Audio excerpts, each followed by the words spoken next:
sa channel ko. And for today, hindi naman masyadong importante. Hindi, importante naman yung iba-vlog ko. Pero dadakdak lang ako. Pagbigyan nyo ng dumakdak, ha? Just, may sasabihin lang ako na talagang importante na kinakailangan ko talagang i-vlog para sa inyo. So, ano ba yung vlog ko today? Ayan. Tungkol po ito sa Konkambohom or National Health Insurance natin dito sa South Korea. So bakit ko ba gustong pag-usapan ang National Health Insurance? Lalong-lalo na doon sa mga foreigner na nandito, especially sa mga EPS or E9 visa. Importante pong malaman ninyo po ito. Kasi ganito, last year, may Cambodian na nag-resign, nagparelease sa trabaho dahil nagkakasakit siya sa trabaho niya. So, tumigil siya dito sa shelter namin. Ginagamit niya ang kanyang insurance kahit wala na siya dun sa trabaho niya. Ang nangyari, dahil po pwede pang gamitin ang kanyang insurance, lahat ng test ginawa sa kanya ng hospital kasi nagana naman yung insurance niya. But unfortunately, after 3 months, na-hold ang kanyang bank account. May pera siya sa bangko pero hindi niya magamit. So bakit? Ganon ang nangyari, na-hold ang kanyang bank account, hindi siya maka-withdraw, as in zero siya. So, ganun na nangyari. Ganito po kasi yon. Importante po to sa mga EPS, lalong-lalo na sa nagpaparelease. Kung kayo po ay nagparelease sa inyong company, for example, December 10, nagparelease kayo, tapos wala kayong trabaho within 2 months until February, at yung December 10 to February ay nagpapagamot kayo, nagagamit ninyo ang inyong medical insurance, ang national health insurance ninyo, may posibilidad po na magbayad kayo fully. Kasi alam nyo kung bakit? Kasi ganito po yan, once na nag-resign kayo sa inyong company, although hindi pa yan nare-report agad ng sadyang ninyo or ng amo ninyo na kayo ay wala na sa company, tapos ginamit ninyo ang inyong insurance, once na nireport kayo ng amo ninyo, automatic putol ang insurance ninyo. So, paano yon, ma'am? Nagpa-check up naman ako, gumana yung insurance ko, pero release na ako nung December 10. December 15, nagpa-check up ako kasi may nararamdaman ako sa katawan. Gumana yung insurance ko, konti lang ang binayaran ko. Paano yon? Diba? Kasi gumana naman siya. So, syempre, gagamitin natin.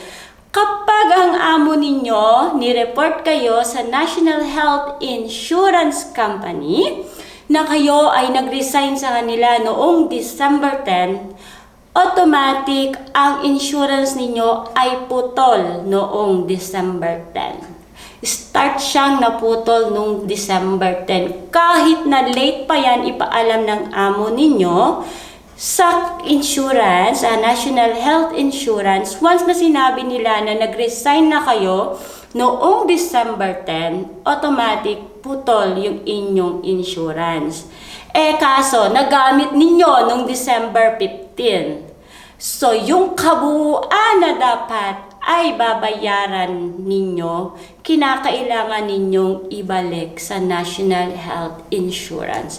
For example, ang nagastos ninyo daw, na-confine kayo for 5 days sa hospital. Dahil kung magana naman ang inyong National Health Insurance at hindi ko pa na-i-report ng amo ninyo, magkakabil kayo dapat ng ipagpalagay natin na 800,000 won.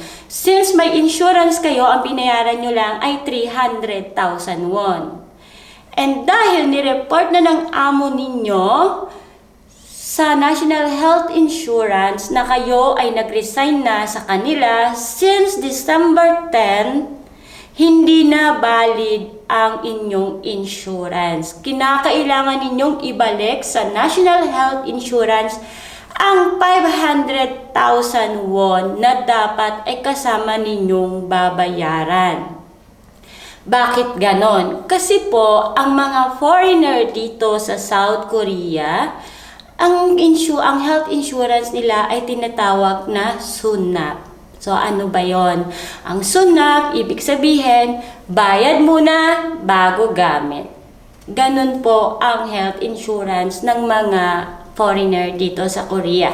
Unlike yung mga Korean citizen, yung mga hangguk saram, kahit na mag-resign sila sa company nila, automatic ang kanilang national health insurance ay gumagana yan. Kinakailangan lang nilang bayaran yung buwan na hindi nila nabayaran nung hindi sila nagtatrabaho, pero continuous pa rin ang paggamit ng kanilang health insurance.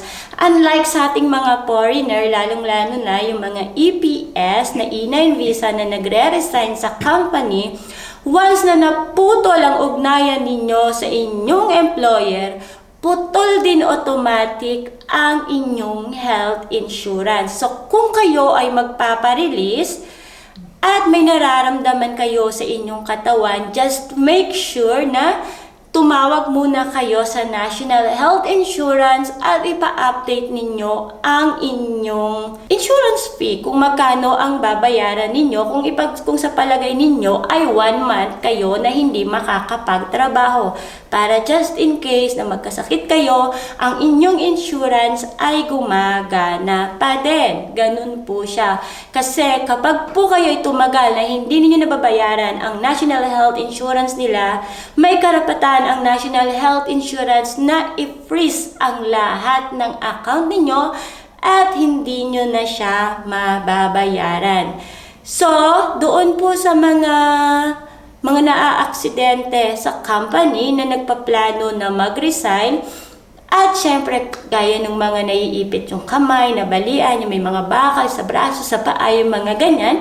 Tapos nagre-resign kayo, diba? Pero continuous pa rin yung inyong medication. So, kinakailangan alamin ninyo kung bago kayo mag-resign, kung sasagutin pa rin ba ng amo ninyo. Pero syempre, hindi na kasi nag-resign na kayo. So, habang nagpapagamot kayo, wag po kayong magre-resign sa inyong company. Kasi, once na inireport na ng inyong company na kayo ay resign na sa kanila, automatic ang inyong National Health Insurance ay putol na. So, ganun po ay kinakailangan ninyong alamin mabuti. So, kung kayo ay release na at nagkasakit, huwag po ninyong gagamitin basta-basta ang inyong National Health Insurance kasi babalikan po nila kayo. Talaga. Dito po sa Korea, wala pong sekreto. Lahat po ay kaya nilang i-check sa inyo dahil meron sila ditong national ID.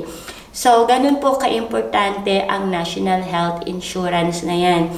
Make sure na after ninyo mag-resign sa inyong company at nagkasakit kayo, alamin muna ninyo sa National Health Insurance kung papaano ninyo magagamit ang inyong health insurance or kinakailangan kayong magbayad ng advance. Maliit lang halaga lang naman yan, lalo na kung wala pa kayong nahahanap na trabaho. So kung may question kayo tungkol dyan sa National Health Insurance na yan, comment po kayo sa baba at alamin natin, tawag tayo mismo sa National Health Insurance para malaman ang sagot sa inyong mga katanungan. So, iyon lang po at maraming salamat sa inyong walang sawang panonood dito sa aking kadaldalan. Ayan.